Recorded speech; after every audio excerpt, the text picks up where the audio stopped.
你到底需要水冷还是风冷？或者说什么样的人需要水冷，什么样的人需要风冷呢？之前在显卡的评论区总有人问我这个问题，今天我就说说我的见解，如果不对，请多关照。我觉得主要还是看两方面啊，你的预算和使用场景。要是你的预算只有2000甚至1000，更甚至500以内的洋垃圾，你用鸡毛水冷，省下来的钱抓紧去升级你的显卡或者 CPU 吧。在这个预算里，价位100、200对你整机性能的提升非常巨大。比如我给弟弟装机的5600，这颗 U TDP 只有65瓦，我小超才有80瓦，你买个带质保的一手水冷要200、300。虽然性能释放更激进了，油的温度更低了，但是我觉得你脑子可能不大正常。要是你的预算在4000以上，你上水冷还是 OK 的啊。你的诉求这时候就变成不仅仅能玩了，你要求更高的延迟、更炫酷的灯光、更低的温度，满载时候的噪音更低。但是千万别上120、240，它的散热效果还不如你买的风冷的。你要是预算来到了7000块往上，哦吼，那基本就是水冷了。基本这个价位，你的 U 就是13400以上，它的睿频功耗都达到了148瓦。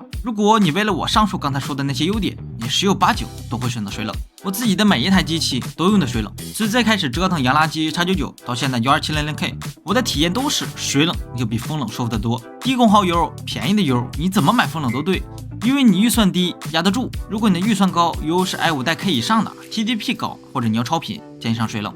其实水冷的第一大优点就是装逼帅，有灯好看。用目前机器上的泰坦 A080为例，你就放在那儿，它怎么看都好看。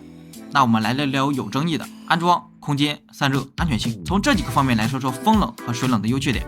能问出这个问题的兄弟，你多半都是要自己装机。你要是平台买整机，那就套餐里是啥它就是啥。所以我们来聊聊安装的方式的问题。风冷可能会滴血认亲哦。口罩期间我买电脑，整机都是2000到4000的机器，用的基本就是玄冥400之类的散热器。他妈的，我也不知道是我笨还是怎么回事，我装了20多台机器，没有一次不滴血认亲的。滴血的程度从划口子到切片把手划伤都有。而且安装的时候，无论是拧螺丝还是卡扣，总是摁不上，老受伤。后来我换水冷就没事了。我一开始也以为水冷的配件多，安装比较麻烦。事实上，水冷的安装要比高端风冷好安装得多。那么我就简单给大家展示一下怎么安装风冷。以我新买的泰坦 A080为例，我是一下子买了2台，一个送朋友，一个自己用。虽然我的整机是黑色的，但是我后来买的主板是白色的。我打算逐渐把它们汰换掉，变成一个白色的整体主机。首先拆出散热器包装，一共就3组配件：冷排、风扇、冷头。手机扫它这个二维码说明书，一步一步跟着安装就行。风扇你也不用安装，它都给你装好了，选择正反就行。安装风扇打螺丝，底座打螺丝，安装水冷头打螺丝，并且冷头的螺丝由于位置宽阔，你完全没有遮挡，打螺丝更方便。我这个泰坦 A080 自带散热器硅脂，所以你也不用涂了，直接扣上就行。我建议你们自己安装的时候，最好买个电动螺丝刀，不然的话，整机有30-40颗螺丝你要打，你会比较累。拼多多10来块钱的这种就行，他还给你个屁头。干精细活他肯定干不了，但是装机打螺丝这种事情还是没有问题的，而且你会非常享受这个过程。正所谓装机的乐趣不在于装好，不在于玩游戏，而在于选配件、看攻略、装机的过程。空间也是我选水冷的一大理由。如果你的 U 功耗高，风冷小了你压不住，大了挡内存，有的内存码甲还高，你安装都安装不上。你要是还喜欢超频或者乐意折腾，你拆个内存条还得拆散热器，那确实不方便。而且如果你的机箱小，或者是你的主板格局不大好，散热器甚至会压住显卡。如果你还是喜欢小机箱，像搞 ITX 像 K99 那种，你又不想闷罐，上水冷是你比较好的选择。当然如果你是 A4 纸那种 ATX， 你只能使用下肢散热器。以我的泰坦 A080 为例，它不挡内存，不挡显卡，最重要的是不挡第一槽的 M2。因为我经常做固态测试，而且只有这一槽是支持 PCIe 5.0的硬盘，我总不能拆装一次硬盘拆2个散热器吧。散热和功耗也是我选水冷的理由。我的泰坦 A080， 它在室温22度的情况下，可以把我功耗180瓦的 12700K 压制到63度左右。兄弟，这是63度啊！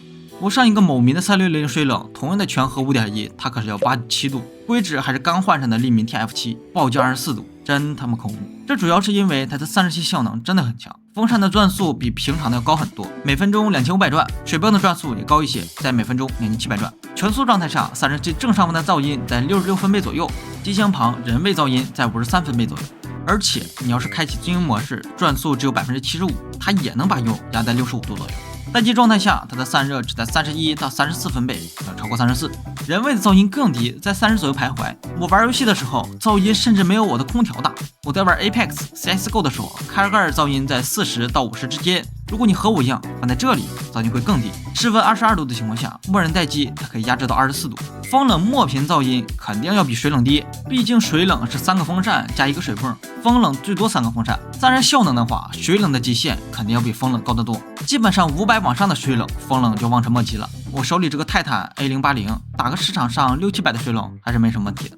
水冷的安全性是你一定要考虑的问题。大家可能都担心漏液，但事实情况下，我自己用的机器也好，我装的机器也好，我身边用水冷的 UP 也好，都没有出现过漏液问题。其实漏液的话，随着工艺的发展，出现的概率越来越低。我目前用的4款水冷头，即使是16年买的灌水的那种，它也没有出现过漏液。机翼损坏的其实是水冷头。我第一款用的水冷就是水冷头坏了，声音巨大，虽然它还能散热，但是太吵了，我就给换掉了。你说它一定会漏液吗？我只能说没有纯度100%的金子，而且水冷只要是正规地方买，有发票啥的，它都是给你赔。这也是我买泰坦 A080 的原因之一，因为它的质保是6年，其他家是3年或者5年。它的赔付规则是没退市我就可以买相同群号赔偿，比如你的是14700K 加4090，要是漏液损坏了，它就给你赔个全新的14700K 加4090。